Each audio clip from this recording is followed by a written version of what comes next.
my family moved down to LA when my dad started working at Gensler.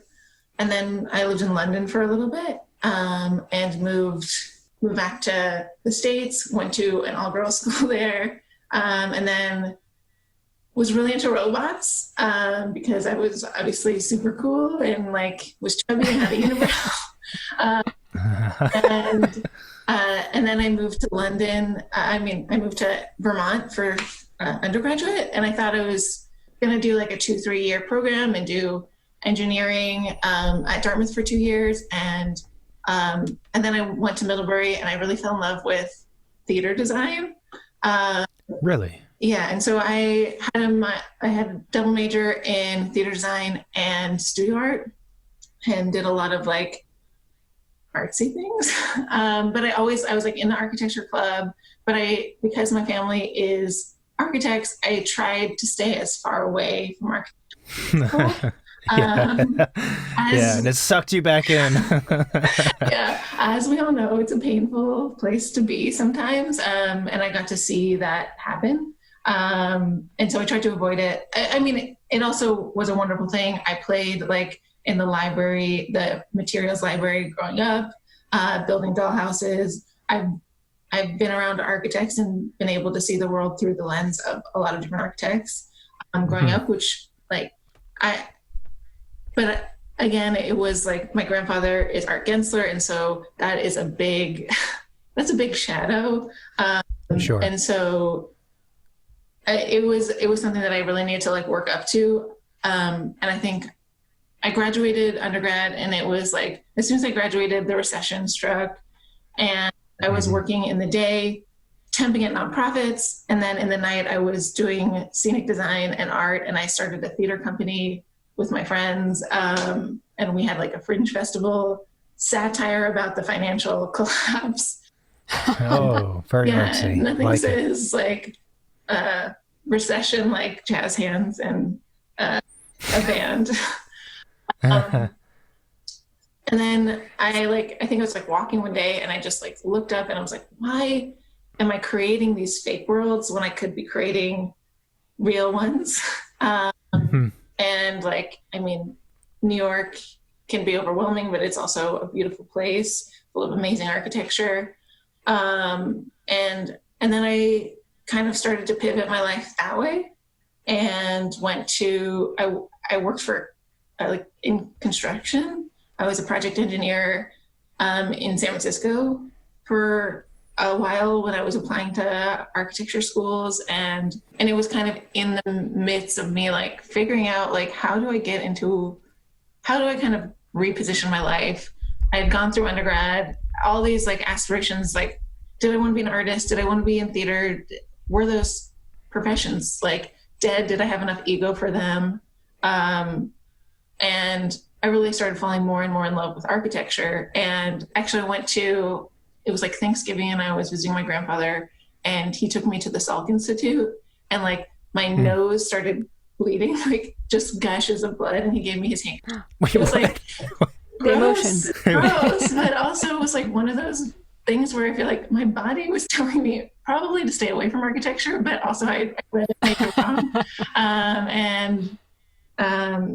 Yeah, that's when I like really like got it, because I had already put in my applications for schools. And I went to Cornell. It was a 3.5 year master's program, and graduated. And I don't think my family meant to pressure me into it, but there was a kind of an expectation that I would go and work at Gensler. And the only the office that I really wanted to work at was the LA office. I'd be closer to my family, and I would they do some really amazing architecture projects.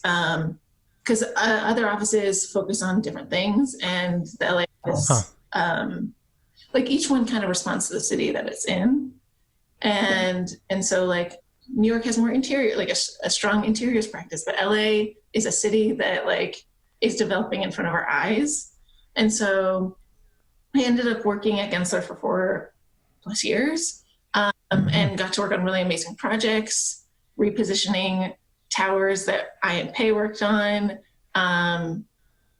working on a lot of schools, and I I think maybe because I'm Californian and a female architect, Julia Morgan is like one of my heroes. And I got to work on a project that she designed, even though a lot of the time I cursed her name because I don't know if you've been in any of those buildings, but the details don't always make the most sense. And then I ended up sort of like having this itch that I couldn't like scratch, I guess. I don't know if that's appropriate. But I really wanted to start my own firm, and something that my partner and I had talked about since we started dating is that we both want to start firms. And it like, I knew I could see the future that I would have if I was still at Gensler. So I kind of took the leap, started teaching, so I had some sort of income, and it's something that like kept me fresh. And we started a firm together. So that's GenslerClipp. We had, I don't know if you guys like had the same issue, but like choosing a name was really hard. Yeah. It's for everything, like podcast, firm, so I can imagine when you have a kid, you also have to pick a name for a kid. Like, how does that even work? Just pick a random name, whatever. It's a human being. It'll evolve and become whatever it's going to be. Well, it's tough. And I imagine especially for you, right? Because your name is already so well known. Like, I'm sure you were questioning, should I use my last name? Should we come up with a random word? Yeah, right? Exactly. Like we came up with like 20 sort of random, or we thought they had meaning, words, right. Names, phrases, but nothing really stuck. And we actually have like, we applied as different business names, but then also like somebody else had one that was too similar and we didn't want to do that. But yeah, Gensler is, there's like a lot of weight with Gensler. And I oscillate between loving it and hating it. But at the end, it was just like, okay, what are our names? Let's combine them. As an easy fix, and I think GenslerClipp sounds good. I want to know, though, so, growing up, I was curious, was Gensler founded in L.A.? I don't even know. No, San Francisco. San Francisco? Oh. Yeah. Right. The heart of Gensler is in San Francisco. It's where my dad grew up. It's where my grandpa is from. Or he moved. He also went to Cornell, and then he went to Jamaica and ended up in San Francisco helping really create the BART system. So some projects in San Francisco are BART stations. And that's where like he started Gensler. A lot of other things were forming there. Like, I mean, San Francisco in the 60s sounds awesome. Yeah. No, I hate Ashburn. I'm sure it's pretty fucking weird. It's groovy, yeah. But so you grew up in San Francisco, but you weren't there your entire childhood, right? Yeah, I was there until I was like six-ish. So okay. We moved down to LA, and that's really where that's where I was in high school, and that's where I was for elementary school. Middle school was in England. And that's because my dad was working in the office there. And so that opened up a lot of like travel possibilities. You also, I think, get such an amazing perspective when you live abroad of where you're from. I was going to ask, like, what was, you said England when you were in middle school age, right? And you were there for, I don't know how long, like, what was that like?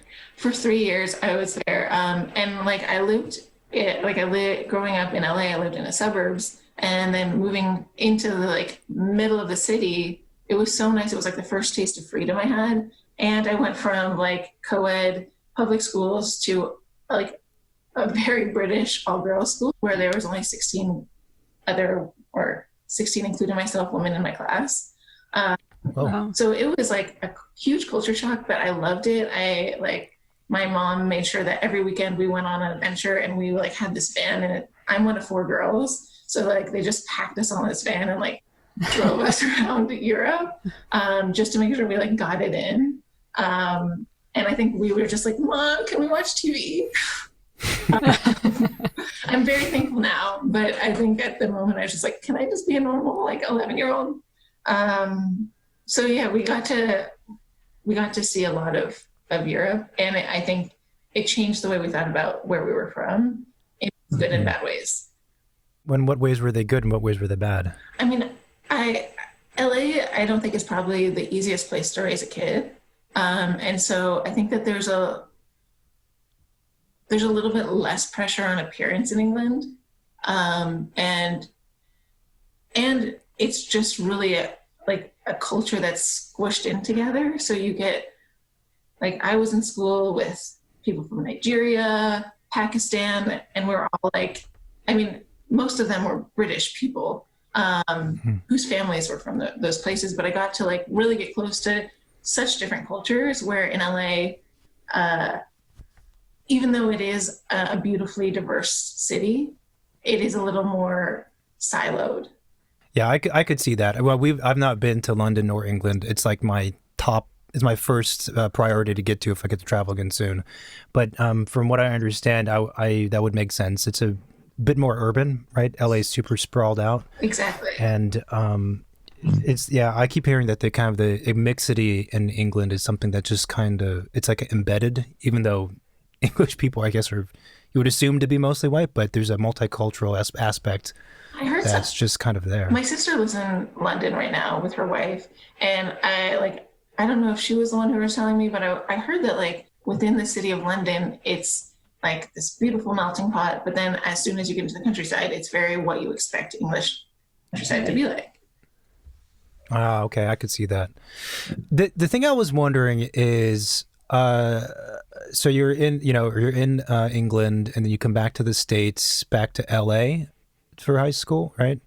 But through your childhood, how you talked about like playing in the materials library, so I guess you were very aware of what your dad and his dad did, right? Yeah, my dad is not an architect. My grandfather is an architect. My dad has an MBA from Stanford. He is a businessman, and like that is what I told people. Like, my dad is a businessman, and like I don't still know what that means. But I think he's very design savvy, and his like goal at Gensler was really to make it like to have that sort of understanding in an architectural practice, which I think oftentimes us as architects don't have. We aren't taught any sort of like economics in school, or how do you make your business work, or how do you create a business plan. And I'm like really thankful for my dad that like when I started my firm, I just took a week with him, and like he helped me kind of figure out how do you charge people? How do you set up a contract? What are your goals? Like what makes you unique? Mm-hmm. And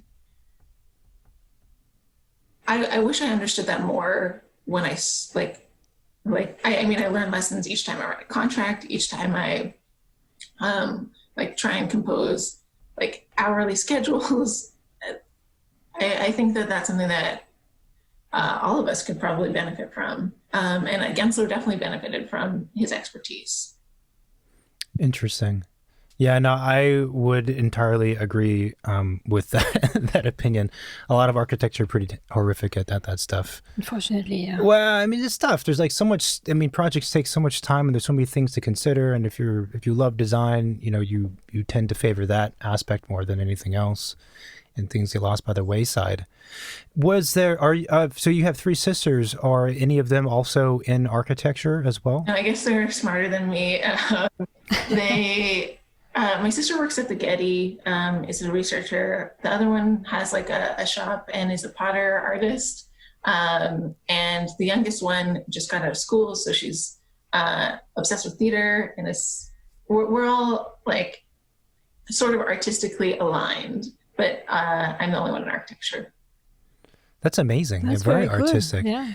But your mom was also a creative person. Yeah, my mom's a therapist. Okay. So that is, I mean, I think that helps in architecture. Like, we're always kind of understanding the people who inhabit the spaces we create, and especially with clients. But she, like, when we were doing these things where she pushed us all into this big van, we would have our sketchbooks with us. So instead of like just taking photos, I mean, she took a lot of photos of us in different places, but we also had her, like, the family would sit down and sketch like what we saw. Really? I wonder where those are, because I think it would be really fantastic to see, like, we're all 2 years apart too. So to see like a 6, 8, 10, it's like drawing of a bridge. Yeah. And our parents would do it too with us too, when they could. So yeah, we kind of like we were never allowed to be bored. That was like one of the dirtiest words you could say in our house. And so we had to like find things to do. And like being one of four, we would make like dance routines, but like also like figure out how to like we construct things and do lots of arts and crafts. I see. So high school, then the interest was initially, your undergraduate degree was in what again? I did two majors, art, studio art, and theater, with a focus on design and directing. So I was never in front of the stage. If you can't tell from how nervous I am for an interview like this, I'm not very good at like necessarily presenting myself. Okay, you're doing fine. So you wanted to work on the dark side, right? Yeah. Behind the scenes. I love the dark side.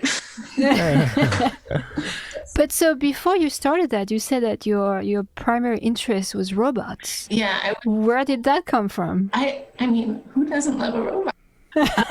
No, I was the team captain of my robotics team in high school, which I was shocked that it wasn't more popular because for me it was the coolest. Also, I went to an all-girls school, and so it was an opportunity to meet some boys. Not that was not my primary. Right. And so I thought I was like I wanted to be an engineer for a long time, and I think it's good to be able to reposition yourself when you're growing, and not like hold yourself accountable to the person you were when you're 15. And so when opportunities present themselves, I try and take advantage. If there's something that I'm really interested in that maybe wasn't on my path that I decided, like sort of making a smart decision, but also sort of taking that chance and taking the step. So from robots, it went to sort of like theater design and studio art. Then, I mean, I've had like many lifetimes, I think. No, I think it's great. And we were just reflecting on this the other day, that I think maybe sometimes like young designers feel much more pigeonholed, or young people feel more pigeonholed, because you're groomed from, probably now it starts in fucking kindergarten, but certainly middle school, high school, you have to take these courses to get into this class, and everything's preparing for the next thing. And as a consequence, sometimes it feels like, the track that is your life in front of you is very, very set. And, you studied to get into this school, and you did whatever to get these grades, and then masters, and et cetera, et cetera. There's a lot of pressure, right? And kind of forgetting the pressure for a moment and really thinking about what you're interested in at that moment, I think is a very good way to kind of navigate through careers, right? Yeah, and I think that I had no interest in really taking the Aries or the California exam, but I knew that was also like towards the thing that I wanted. And sometimes it's not just like always changing when I saw something better, but making setting myself up for the next level and being aware that I have the opportunity to shift a bit. And giving everything to whatever I'm doing.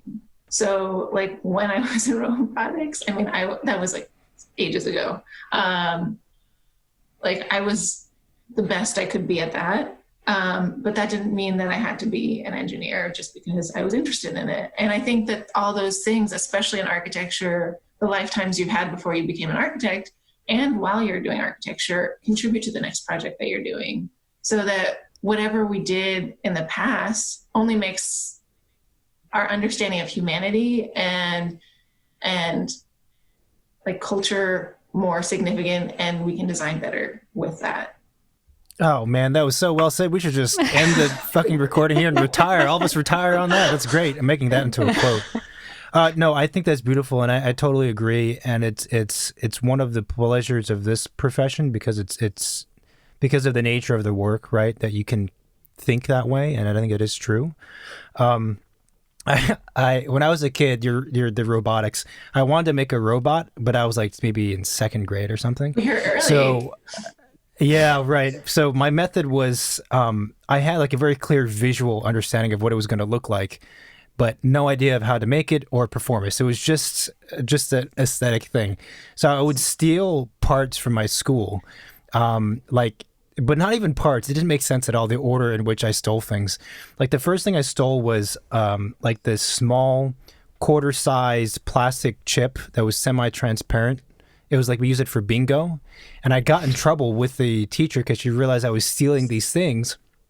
And she's like, why are you stealing these chips?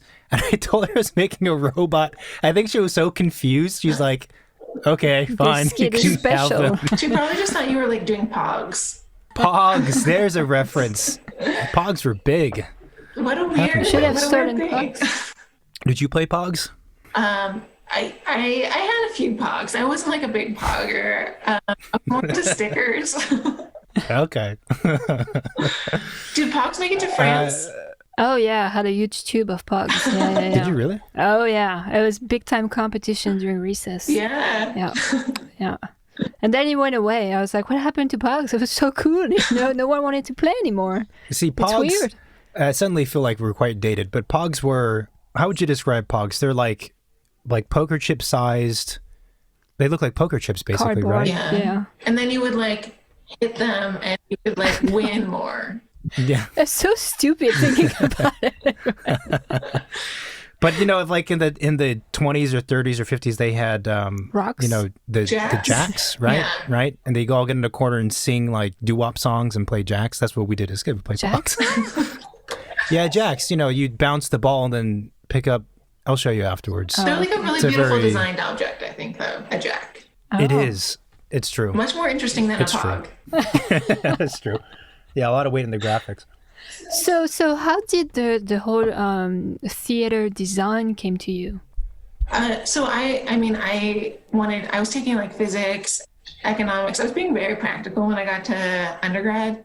And I was like, I want something creative. I couldn't get it. All the art classes were full up. And so I was like, I'll take a theater class. I like constructing worlds. And I took a set design class and really fell in love with the idea of like, you can create an experience for people that they can buy into your worlds and that all the actors perform in the world that you made. And you become almost a character in their play. So, and I like reading and I like stories. And so it's kind of like best of both worlds. Also, I got to use power tools, which I always love to do. Which one's your favorite? I think I'm probably the drill, just like go to basic. Yeah. What's your favorite then?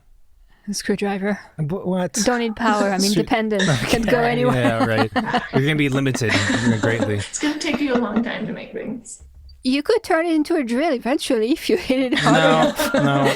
No. Yeah, maybe you have bigger muscles than I do. I think your description also of the theater world is dead on, and I've always kind of said semi-seriously, actually, that if it wasn't architecture that I was doing, I think something in either theater or film, creating fictional places would be so much fun because, as you've kind of pointed out, like you don't have to worry about all the crap that we have to worry about in the real world. Exactly. There's much more freedom. And I think that there's like, especially with theater, like you have like captive audience that will go with you somewhere. So you can do something like Julie Taymor, like I think did a play, like I think it was Othello or some Shakespeare. And there's a part where somebody gets stabbed and like you just took streamers like in a beautiful way or like had it draw. Like there's a leap of imagination that people are willing to take with you when they're captive audience. And I think with film, it's maybe a little bit less so. But film reaches so many people and there's so much power in film that is something that I've always been a little intrigued by because like theater, who is the audience? It's right now it's mostly wealthy people who can afford to go to theater. And our generation is not as interested, I think. But film reaches, like, it has such a far reach. You could be, even podcasts, I think, have a really amazing way of connecting with people. Like, if somebody's listening to this, I'm inside of their ear right now. Super meta. Anything you want? Anything you want to say to them? You have the power. I love power. Do you think that the younger generations are less attending the theater productions and performances less often, primarily because of the cost, or is it just a lack, or is it because it's too Because they don't read as much? Because what? Because they don't read as much? Maybe. I was going to say maybe, or it's because like they want things, entertainment now, like, like immediate satisfaction, Die Hard, right? Instagram, I need it now. I think I think it's also about how it's communicated. Like when I was working in New York, I was working on a lot of like more off-Broadway underground productions. I did a show for the Fringe. And those weren't expensive. They were just as much as a movie ticket. I just don't think that there's always people don't know it's there anymore. We expect to see what's new on Netflix or in the movies, but when it comes to theater, it's hard to communicate that that's an option and that's accessible to you. Because there's not the big marketing budgets. I think it just, the expectations have changed. And I know some cities have theaters, but it's kind of a privilege to do theater and to go to theater, which I don't think it should be, because it's extremely powerful to see somebody performing in front of you. But if you can have one person performing and then have them have the world see it, the economics make much more sense. Right. Yeah. And I think also, like you said, there's something uniquely beautiful about suspending disbelief and knowing, like you said, like the pressure for movies now more often than not is to, especially with CGI, is that, we have these expectations for it to look hyper real, right? And even in animation, it's obviously you're distorting things a lot more in those cases, but even in animation, it's like the tech always has to be pushed to the limit. But the idea of like a red scarf being used as blood is not, it's not so much that it's corny or cheesy, but there's actually like an elegance to it's poetic. It creating like a logic within, like it's almost a double fake world. It's fake because it's fictional, but it's also fake because you're creating a new set of rules, which are not trying to replicate reality. I don't know if that makes sense. No, that totally makes sense. It's like, and I think that's something that we could take into our profession is like, it's kind of the deconstructivist movement. It's like, that there's structure there, so like expose it, or use all of the things that we have, even if we expect things to behave a certain way. The way to really make an impact is to reassess what our expectations are. Mm-hmm. Mm-hmm. When were you in New York? I was in New York 2008 to 2000. I've been in and out of New York, but in New York City, I was in 2008, 2009. This was after undergrad or before or something? Yeah, it took a year and a half or 2 years between undergrad and grad, which was great. I recommend taking time between them because you really start to appreciate school in a new way, and not just going directly. I think you learn a lot from working in the real world and having a job and being in a profession that you're interested in being, because I think there's also things that you just don't see in school. Right. Yeah, no, I agree with that. I had a 1 year gap between the two, and I wish that I had probably minimum 2, and I've heard from different people like maximum 5. I think people seem to say after 5 years of gap, you don't have the urge to draw. Yeah. Maybe it's because you're a little bit wiser with your, financially, and you don't want to spend that amount of money. Yeah. But I always wish that was a little bit longer. So you were in New York during that kind of gap period? Yeah. I was in New York for the first year, in San Francisco for the second year. Gotcha. I think just to go back a little bit, I think it also depends what's happening in the world. Like for students now, if we enter a recession, which is maybe coming, it might be a good idea to go back to school because you can use that time to really continue to develop yourself while the world sorts itself out. Mm-hmm. Yeah. I think I hid from the recession basically because I had worked in construction. The architecture was kind of at the center of the recession last time, in a way that I don't think it is this time. And so while business started to pick up, it was really not comfortable, but I knew that I would advance if I was in school versus if I was trying to hustle in the real world. I hear what you're saying. I mean, the kind of the asterisk in all of these conversations is student loans. Yeah, and they're getting it's worse. Yeah, I know. That's got to resolve somehow. That has to change. It has to change. Otherwise, I feel like we're that in that situation. We're all just driving closer and closer to a cliff. But there is a cliff's edge, Yes. and it's there, and we're just getting closer every day by letting the system get worse. So that's a difficult thing. Was there a specific event or reason or something that made you realize that you wanted to shift from theater to producing things in the real world? I think it was like I was just having a bad day. Oh no. I know that sounds, it was like cold, and I was just like, feeling like the weight of like my decisions, like where is my future? What is it going to be? Like, am I going to be in theater? Am I going to be in nonprofits? Am I going to be in like a weird, like an artist? I don't think I have an ego, like a big enough ego to be an artist. I think a lot of us are big critics. We'll be trained to be critics of ourselves. But I think you need to sustain your ego if you're going to be an artist. And so I was just having one of those days, and we all have them, where you're just like, what am I doing with my life? And then I look up, and there's like a beautiful brownstone on one side, and like the sky starts to open up, and I was just like, what am I doing? Like, this is like, I have access to do that. Like, I know this is a profession I could do, and I've been avoiding it my whole life. And I probably called my mom and cried a little bit, but she like, I think, yeah, it was something that I think architecture is kind of a calling. And because it's not, as you guys know, an easy profession to be in. And if you don't have the drive to push through really sometimes painful moments, it's not worth it. Yeah, it's probably, it might be one of those situations where, if you're built for it, then you'll be in it. And if you're not, then you just will leave it at some point. Yeah.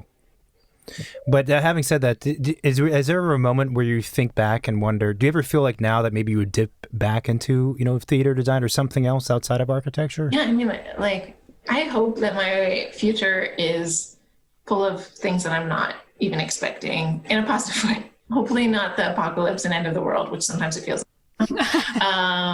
But I hope that like, Stephen and I often talk about like what we would design if we were like as big as Zaha and we could do like a secondary thing. And there's so many fun things, like design is so vast, and yeah, I would love to do more theater. I like talk to my friends who are still in the industry and daydream about the worlds that we could create. But I think for now, I'm really excited about what is happening on the architecture side of my career, because it's such a slow growth profession that I feel like I'm just in like I'm just at the beginning.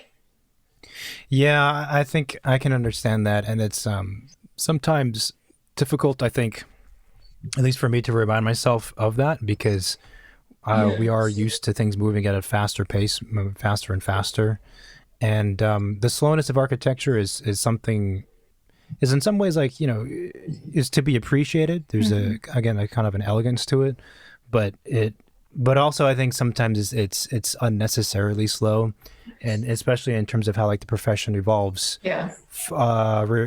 Even more specifically about issues like paying people and things like this, like we should move faster to make these corrections. Yeah, I think we often shoot ourselves in the foot with a lot of the things. Like, I don't think we value ourselves enough.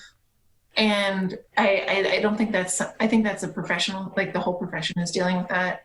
Like, something that my dad and grandfather both talk about is that like really competitions are kind of dangerous thing for us, because we're basically giving all of our value for free or for a low price, definitely not what we're working for. And I know that gives you freedom to really push design forward. And there's something incredible about But if we keep thinking we're just artists and not valuable business professionals, then we won't move forward, and we won't be like the whole, I think that really denigrates the whole profession and doesn't allow people who don't necessarily have a financial background or like understanding to succeed in this profession. Whereas like, if you look at like real estate, it's kind of like a fixed fee, like, you know, what, no matter what you do, you're going to get like 3.5% or, and I'm not saying we need to be that, but I'm just saying there are these like things that we need to like start to rethink and reprogram. And I also think the critical culture that architecture creates doesn't necessarily help us. In what way? I mean, I think it's really, I think if we were more excited about everything we did and really celebrated ourselves more, then the world would. Oh man, such a good point. Another good point. And I agree with that entirely. I was thinking about the same thing, I don't know, a few weeks ago. And and for me, it's a balance of being critical and negative on one side. I kind of lump those two together for me. And then, you know, being positive and celebratory on the other. And I'm not saying that that kind of dichotomy or whatever you call it is always true, right? It's kind of false in a Are you celebratory ever? Yeah, right. Yeah, I feel like, David, when we talk together, your students would never say you're celebratory. I probably agree I would with be them. celebratory if they did their fucking work. Or if they tried. No, if people try, I'm all for it. But people don't try, I don't really have. But I think you're right, because we're so critical with ourselves that we just set those giant expectations and standards on all the work we do, and therefore we can never celebrate ourselves because it's never good enough, right? Yeah, and like, I think what we work with clients, and obviously there's value engineering, and so we always see this perfect, what it could have been. Right. And Yeah. I think accepting that what it is also a beautiful thing. Yeah. Is important. Or really like selling the reasons why this is important to do a certain thing. I'm really struggling with the idea of like options. I feel like everywhere I've worked, we've given options. And I think oftentimes they become Frankenstein versions of that. And like, it really starts to denigrate the design. And if you could really just be like, this is amazing, this is the best thing you've ever seen. If I could feel confident saying that, maybe our clients would also feel that way. Yeah, I think that's the interesting part is, you know, you're talking about how all of this rubs off to other people who aren't in our profession. And I think it applies, I mean, I speculate that it applies to the entire profession as a whole, and even in as a small scale of the client to single architect, you know, because to respond to your last point, the reality is a lot of clients don't understand design, and which is fine, you know, they're not expected to. And design falls into the kind of the category of, you know, it is more of an art in the sense like they can't tell what good from bad, apart from the utilitarian side of it, right? And the price. And the That's price somehow and you know, blur their judgment. It's like what you were saying with the client responding one way based on how you behave. There's almost evidence that that's what you said is true, because if you look at a lot of interior designers, not to hate on them, but a lot of interior designers who start to try to take on larger things that bleed into architecture, most architects would see a lot of this work and be like, this is really terrible stuff. And it is categorically a lot of times. But somehow it's convincing. Why is that, right? And it could very well be because of what you said. Well, they come to the client with confidence and whatever other things, the aura that they're creating around them. Yeah, I mean, I think you look around and you see what architecture gets built and who we see as successful architects. And I don't think that necessarily they're better than like anyone I know, really. I mean, yes, of course, there's a variety of talents, but I think they have the capacity to be like, this is the most brilliant thing you've ever seen. It's worth the money. Let's do it. Mm-hmm. I was wondering, and this is a weird parallel, I was thinking about the same issue and trying to figure out if there's another profession another industry where these same things kind of happen. and I couldn't think of one. And I like movies, and I follow Chris Hemsworth on Instagram. It occurred to me that He's dreamy. that's not bad to look at. Okay, good to know. Everyone knows this. Don't pretend it's not a fact. Coming from you, though, that's a surprise. Hey, anyone who denies that he's not dreamy and attractive is just lying to everyone and themselves mostly. You had a crush on Ryan Gosling a few years back. Also, he's a beautiful person too, still is.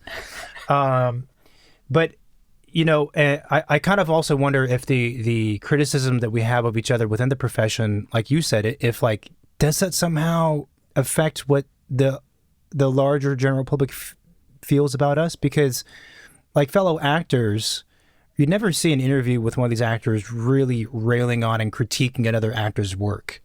And in part because they might have to work with each other, Yeah. So it's a more personal thing, but still they don't have that, right? So from the outsider's perspective, the general public, we have our opinions of who's a good or bad actor, but no one from their industry, the professionals themselves, are actively voicing and saying, they're stepping on a soapbox and saying, hey, so-and-so, they're terrible. Don't ever work with them.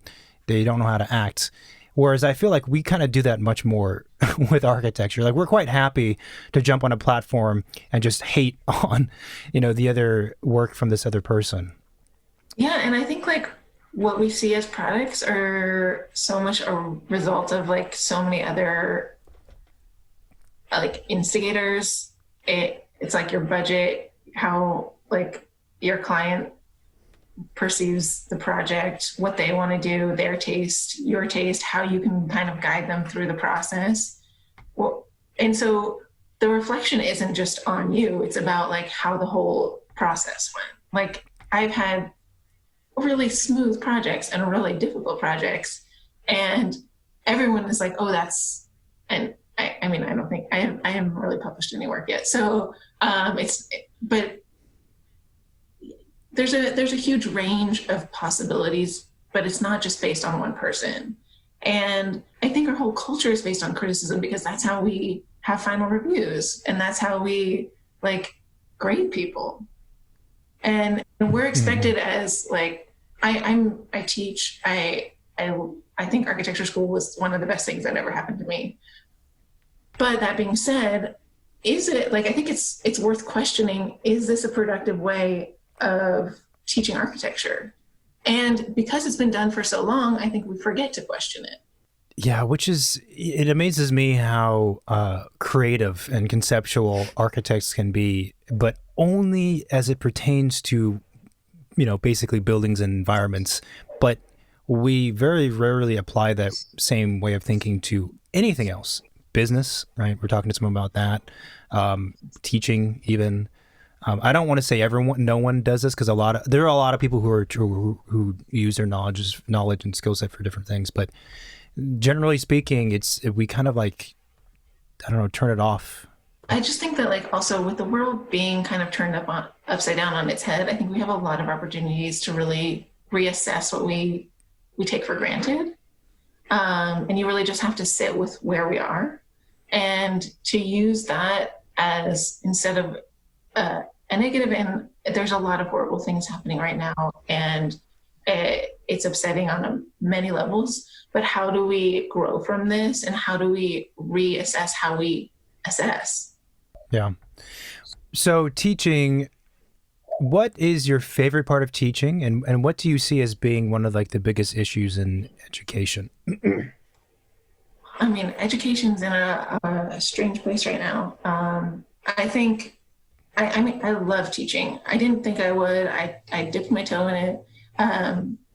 You were with me my first semester when I started teaching studio, but it's so rewarding to see a student come in and leave in a different place, in a place where they feel more confident, more secure, having a new set of knowledge to help them tackle the next studio or project or whatever. And it's so exciting to see like 13 different projects or 16 or 12, however many students are in your class, like become something that they are proud of and are excited to share. And I think the generation that's coming into the architecture profession won't take as much as we took. Like, they're questioning a lot more than we did and challenging the status quo. And there's something really incredible about that. The students that I teach are far more diverse than the classes that I was in. And I think that's going to change the world. Not to be like a little extreme, but like, I am so inspired by them. And when I've spent a day doing a waterproofing detail and I get to go into class and talk about these huge ideas, I mean, selfishly, I'm also like, they're teaching me things. Yeah. I think questioning how things are done is, super important. And I feel like a big one is just that I wish people, especially in the academic sphere, would just be nicer to students and to each other. Oh, yeah. Know? I mean, I think I kind of bring up the issue that there's format, right? There's like some structural issues that need to change, but also, to me, it seems like a lot of the issues are just that we have a bunch of assholes, and if people would stop being an asshole, that would solve, like, from my view, like 95% of the problems, right? Yeah. I think that people can be assholes generally no matter what. And I think in any profession, you'll find some. And I think that thinking of academia as this thing that's beyond human beings, like, is a big flaw. Like, teachers, faculty, professors, they're human beings. They're learning, they're growing. But I think challenging our expectations of what they're responsible for, and to be nice people is a really positive thing to do.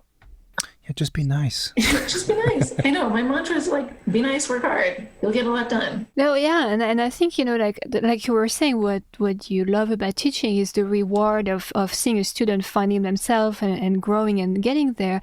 And I'm questioning, like, well, what are teachers who are not nice to their student? What is their reward, right? Like, what is there for them to gain by doing that? And what is there for the students to get from being treated this way? Yeah, I mean, but I think people perform for different reasons. I love praise. I love people saying, great job. So I will do work too. But I think there are people who perform for different reasons. Like, and I think different tacks work for different people. Like, our school shouldn't be like a factory model, one size fits all. And so something that I remind my students is, you have in undergraduate 10 semesters with 10 different faculty members, and it's your responsibility to understand that these are all different point of view. They are all teaching you in a different way, and you can take what you want from that. Like, you don't have to practice in the same way as like one faculty member, and then but you get the opportunity to see into a bunch of different people's minds. And like, I think especially teaching the foundational courses, the foundational studios, I kind of expect my students to hear my voice in their heads by the end of the semester. Like, they kind of should expect to know what I'm going to respond with if they bring a certain type of material in. And it's not a negative thing. It's just like, okay, let's talk about why you chose to do that. I think that's interesting. Yeah. I mean, if a student has been paying attention and working hard and putting in the effort, and they show up to reviews and stuff, that makes total sense that they would. And I like also what you said about, recognizing that you're going to go through this experience of 4 or 5 years, and it's a cross section, it's a sampling of different things, right? And to be able to kind of, jump into the mind of a particular teacher and really understand things from their perspective is a much higher level view to have, right, about the whole thing, but probably really important, especially in the every year, but maybe even more difficult to have when you are first starting off. Yeah, I think especially, I don't know if you guys hear the voice of your first architecture faculty member in your head, but I still sometimes do. Like, I still hear Andrea Simich in my head. And I'm not mad about it. I mean, she terrified me at the beginning. I adore her, but like, I know what she would say about a lot of the work that I do. Is it good? Hopefully. In your head, it's good. Yeah, she's like, "You're amazing, Aaron." No, Andrea would never say that. And I think that our understanding of our students, like, we're meeting them halfway often. You know, I don't mind if someone disagrees with me, but they have to fight for it. Prove it to me why you think you should do it. And by taking that ownership, I think you grow further. And so sometimes I'll push my students. I mean, you kind of have to work with your students differently. Each student is different. Some you want to just kind of like let loose. Some you want to guide. Some you want to like hold back. And to see who rises to the challenge, that's also really rewarding. Yeah, that's one of the fun parts about teaching is that each time you meet a student for, let's say, an individual desk crit, day one, or it could be the last week before the quarter or semester ends, it's like every student is a different challenge, and it's interesting. So like even if studio lasts 5 hours and you have to see 12 students, the 12th student is just as interesting usually as the first, because it's a completely different human being. They have different problems. They have a different perspective, different, experiences of growing up, and therefore hopefully a different project. And it's fun. Like every student is a different piece of candy or something. Delicious. You're the Sour Patch of the group. I like Sour Patch. I like Sour Patch too. You're the jujube of the group. Resilient, not very much. Yeah, I think like in marriage you learn to understand your partner more. But recently during quarantine, I found out that Stephen loves Raisinets, and I just the worst candy. And like I told my whole family, like, can you believe Stephen likes Raisinets? Then when you get some Raisinets aren't they from like the 1980s? There's a very specific candy. But that's kind of like students too. Like if you're not going to be like a star student in one studio, it doesn't mean like the next studio somebody doesn't love Raisinets. No, it's for sure the case, and it's you just never know how it's going to go with a studio. Some students, they come to, like, I'm involved with a program, like study abroad in quotes, because they're studying from SLO to San Francisco. But students come and they have to submit to be accepted to this program as you would any other abroad program, and you see their portfolios, and I'm not going to get into details for obvious reasons, but the portfolio doesn't dictate how they're going to turn out in the studio, right? And I'm not just saying that I'm not saying you don't know what's going to happen because of like random life events. That's always the case. But for the particular kind of project you have to tackle for this semester, it could be easy or very difficult. And your past 3 years are oftentimes or are not always an indicator of how it's going to go for you. And that's exciting. For teachers, I don't know, for students, it's probably terrifying. But I think that applies to after school, right? Like, the first few experience and firms you're going to work at don't have to dictate where you're going to end up and what you're going to end up doing.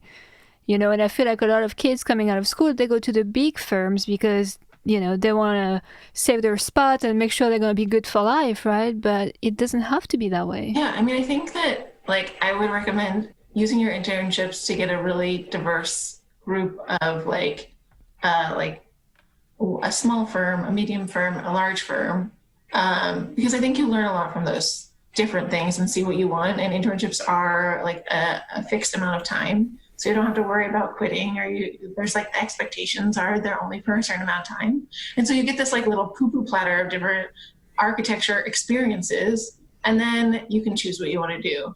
I did start at when I graduated from my graduate program, I went to Gensler, which is a Mondo firm. And what I will say is I think that I did learn some of the things that like you would at a small firm where you're doing everything. I'm figuring out some of that stuff now when I have my own. But like I made an incredible network. It was 600 architects and designers. Like the office was about 600 people when I was there. And those people are all scattered around LA now. And I have this amazing network of people who I admire, who I understand, working at different places. And I get to see their lives and ask their advice. So I think that you kind of have to figure out what works for you and what you're looking for. And like, let's say you want to just focus on a specific aspect. A big firm is great for that. You can just be a project manager or like doing facade design for years. Or if you want to be like a jack of all trades, I would suggest you go to a small firm, because then you get to see how a whole project comes together. Yeah, totally that agree. makes sense. I was wondering, when you made the decision to study architecture, you've chosen the dark side, and then you ended up working at Gensler. Was that a difficult decision to make? To kind of, I guess you weren't really going back, but did it feel like you were going back in a sense because it was familiar? Yeah, I mean, I interned at Gensler like more times than I should admit. So I definitely knew what I was getting into. And I was really hesitant. I am, maybe after you've listened to me for this long, you can understand that I'm pretty weird. And like corporate architecture wasn't something necessarily that I was thinking about doing. I like wanted to do really conceptual stuff. And my professors were pushing me that way as well. And so I was hesitant, but I also really wanted to understand what it actually meant to work at Gensler, because people are going to associate me with the firm no matter what. And there was things that I expected that were different, and things that like were exactly how I imagined them to be. And I'm really glad I got to have the 4 years there. I have amazing friends and mentors from when I worked there, but now I get to do, like, I kind of felt like it was a bit of a finishing school as well. And I got paid like a human, which was nice. And so like now that I have, like, I know we kind of talked about this at the beginning, that architecture is long, but I'm like here for a marathon. When I'm like 50, if I'm not a big deal, maybe then I'll quit. But right now, like, I think there's something, like what we said, really beautiful and poetic. The fact that I haven't hit my peak yet. Whereas like, I think mathematicians are 26 when they're like, hit their peaks. Actors are constantly fighting age battles. And I think that's like affected our whole society. But there's something I love about the fact that I'm still young, I'm still learning, I'm still growing. I hope that I don't stop, because I like learning. I like that every project is different. I like that each step that I like take gets better.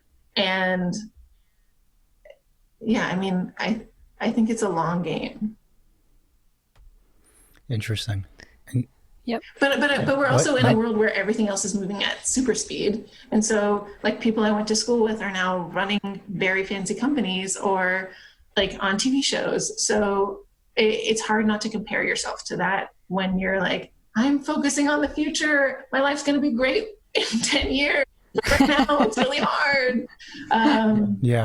That kind of the dissonance between the pace of architecture as a profession and the pace of a lot of other things is something, well, this is a bit conceptual, but I don't know if like architecture has to kind of rethink some things in order to become more relevant. Not to say that it should give in. I don't mean to say that, or that it should lose its integrity, but at some point you would think that it might cause issues. I don't know. Yeah, I mean, I think current technology and building technology is changing, and we will, I mean, I keep thinking that it's going to go back to like the master builder, where we're also like 3D printing a house and like kind of skip the middleman, and there's a house that's just done as soon as you like design it on your screen. But that's not where we are yet. And it's definitely gotten faster. That like when I said I was starting my firm, to my grandfather, he was like, how are you going to do that? There's just you and Steven, or originally it was just me. Steven was still working. so that we could still have healthcare. And he was in a firm that he liked. And I can do a drawing set by myself. It's easy to make changes. I like the fact that like we can do everything on our computers. I don't need like 20 people working on May lines has made it faster. Like that's definitely true. How long did it take to like build cathedrals in France? Like those were multi-generations of building. Yeah, the process has gone faster. Yeah, so it's definitely moving in the right direction. And I think like the hyperbolic or the changes is not like linear, but I think in our lifetimes we might see a time where it's much faster. I hope it happens before we're super old. Before the zombies. I think also the decision to start your own office is a big one for anybody.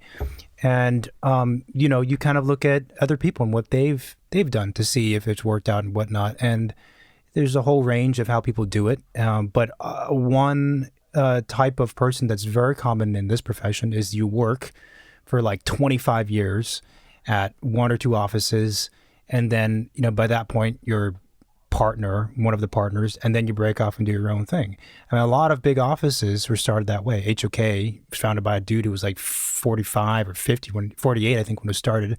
KPF is another. I mean, a lot of these offices were started by people who were well-seasoned professionals, and that still happens today for sure. But I think it does feel like it's more common for people to try and start their own thing when they're younger. And part of me feels like it's because maybe there's a lack of patience, but there's also just, like you were saying, that the students are much less willing to just accept, or what did you say? Something along the lines of like, just take what's given to them or take what's being forced onto them. I think that probably applies to the professionals of the younger generation. Like we just won't put up with this nonsense of not making enough money or not nearly enough money and bad hours and whatever. Like, fuck that. I'm just going to do my own thing, Yeah. I mean, I think also as the profession gets more diverse and there's more women in the profession, like for me, like if we wanted to have a family, and that's another story, like I wanted to make sure that there was, like, I could do this without affecting other people's lives and fail and burn if I did, without having that blowback on other people.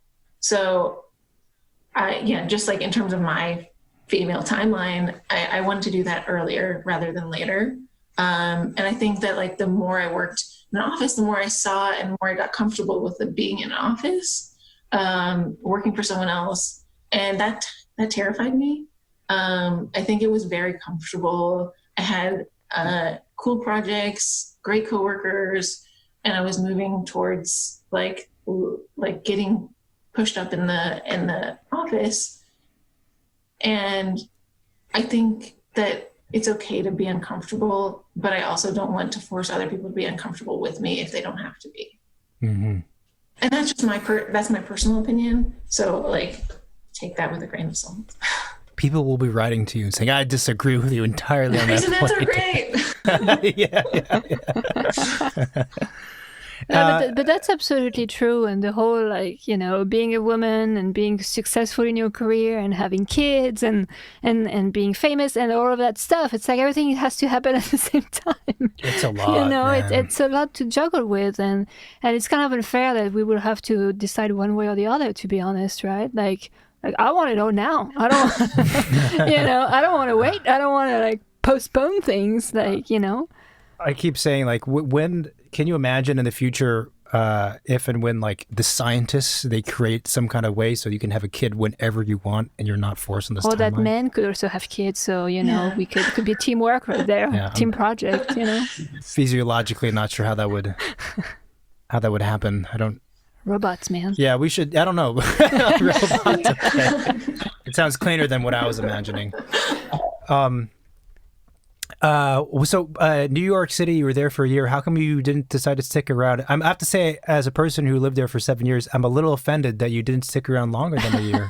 What's that about? I am a very I don't think anybody thinks I'm a cool person, but I'm a very anxious person. And my anxiety level when I was in New York was like super speed, because it's already like New York operates on a speed that is uncomfortable for me. But I'm from California, and no offense, but I think it's the best place to be. And like, there's everything here, and there's so much optimism about the future. And so to be a designer in LA during like our Renaissance is an honor. I think that when I moved back from being in New York and being on the East Coast, I was there for 10 years in total. Like I was in Vermont and Ithaca as well. Like you would talk to people and they would be so excited about our next 10 years, our next 20 years. Like we'll be able to talk to our grandchildren about, like, we were there when they were creating the metro. You know, the city is being built as we speak, and we're contributors. So and like there's great weather, and so you don't have to worry so much about the waterproofing details. Just keep you up at night, and like you can go to the beach, and you can go to the mountains, and you can go to the desert, and everything's there. And like I think it's, I mean, I feel like I've maybe told you this theory before, but I think it's taking the center of the universe from New York, the way that New York did in the early 20s to Paris. Like we're slowly, I love California. I love LA.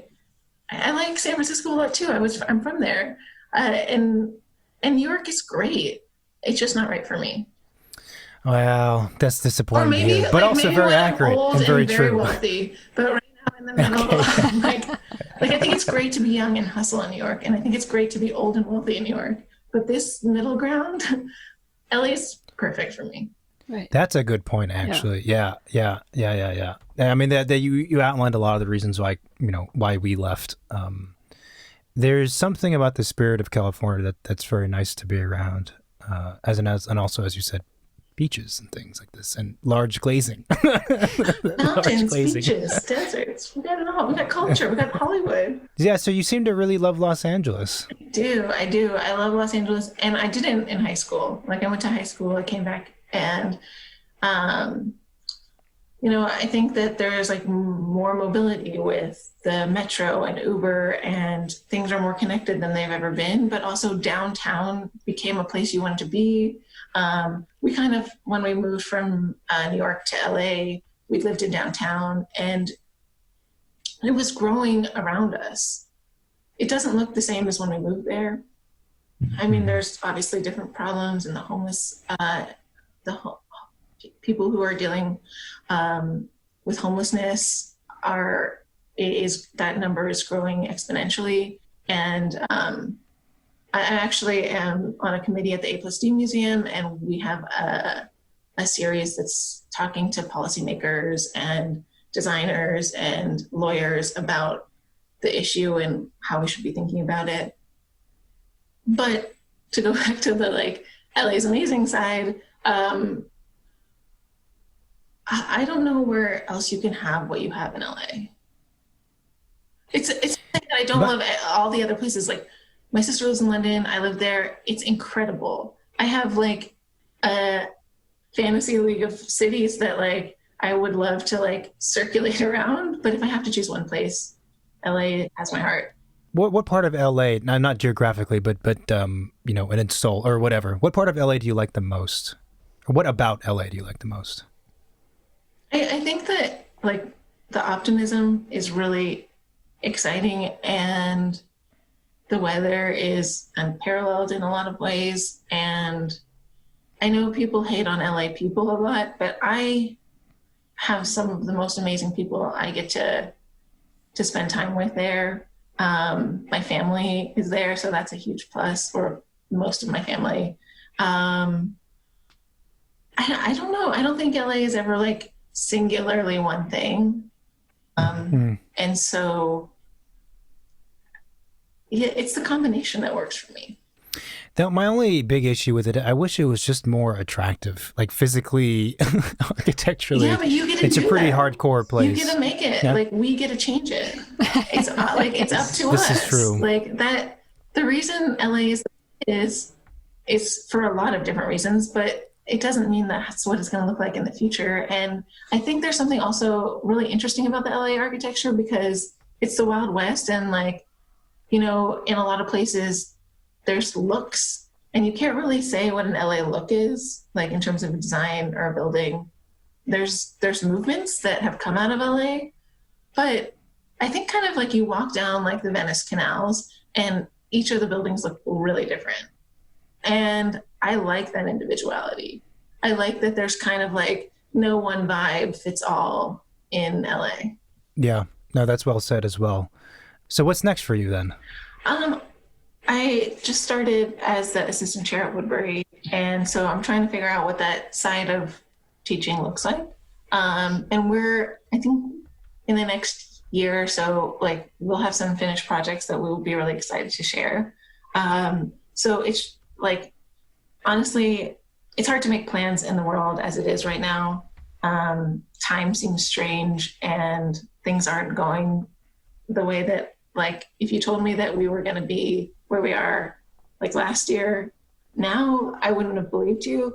But so I think you can't really know exactly what's coming next, but we're moving towards the direction to do more work, understand what kind of work we want to do, maybe take on a few more projects that we have more control of, and like small scale developments, hopefully someday, and just start to like move forward and be in more control of our lives and have autonomy of how we choose the next step. But it's, I don't know, just like create more beauty. Create more beauty. Gosh, the third quote of the podcast.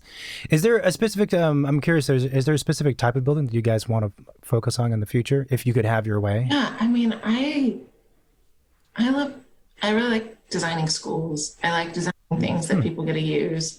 I like designing public spaces, but I also think it's really rewarding to work with people on their homes because it's so personal. And I think I could use a little bit of what my mom taught me from being a therapist. I don't think I like, if anybody starts designing residential, I don't think you realize how much you are a therapist and like marriage counselor sometimes. I mean, is it a cop-out to say like art institutions and galleries and museums and theaters? And I don't know, I want to do it all. That is the correct answer. No, it makes sense to me. I mean, I have the same, like if someone were to ask me the question, I would basically respond and be like, but I don't tell anyone because they think I'm nuts if I say that. Yeah, hi, I'm nuts. That's all good. We'll be nuts together. We'll be successful and everything. Well, this has been great. Thank you for having me. Thanks for listening to this week's episode. And if you like what we're doing, if you like this interview with Aaron, then please leave us a review in the iTunes store. Well, the iTunes app, the Apple Podcast. It used to be iTunes, but now... No, your apps. Rate this. Gosh. I don't see Aaron Gensler interview as a product. In the podcast app, the Apple Podcast app, that's a great way to support us. You can also find us on Spotify and YouTube. Leaving us a review is the best Christmas present you could give us this year. Oh, yeah. What about that? And you know what? It doesn't cost you a thing. What are you thankful for? I'm thankful for this podcast. Well, then show it. You can also find us on all the social medias, Instagram, Facebook, Twitter, and reach out to us. Let us know if you have any guest suggestions. Sometimes that works out, actually. We have suggestions that actually do end up becoming a guest on the show. Sometimes we don't bother. Sometimes it doesn't work out, but that's what it is. We also have a hotline. We have a hotline. It's 213-222-6950. You can call it and leave a voicemail, and we will play it during one of our next recording if there is enough for us to build an episode around it. If not, we'll still answer you. Or you can text it, and we'll just send you a text back. Did you give the number? I don't remember. 213-222-6950. Oh, 213-222-6950. Thanks again, everyone, for listening. This is the first episode after Thanksgiving, so... we are thankful for you. What about that? Yes, we do. And we hope that, you know, Okay. you're gonna Keep listening. keep listening. Okay. All right. We'll talk to you again next week. Thanks. Bye. Bye-bye.